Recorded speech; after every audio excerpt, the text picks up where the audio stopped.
When the power is 2, it is called square, and when the power is 3, it is called cube.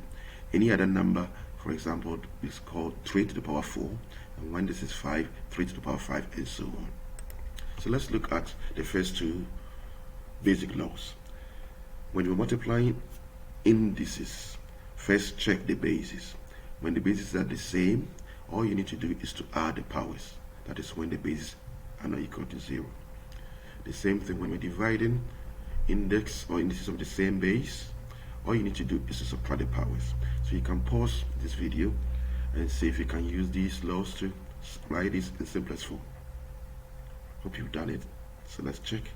First one is 8 to the power 7. So you maintain one of the bases. 5 to the power 6. Remember, it's simplifying. You're not supposed to work out the full value, so you leave it like that.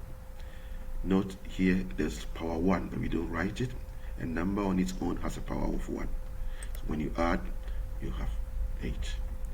Here you are adding, but you are adding a negative number. So when you add, you have 5 to the power 2. Over here is division. First number minus the second number, and maintain one of the bases. X to the power 2. 5 to the power 4. This is also division. Fraction is also seen as division. That means this divided by the bottom one. 7 to the power 1, but we don't write a 1. And here be careful. Division says subtract, and it's 7 minus negative 3.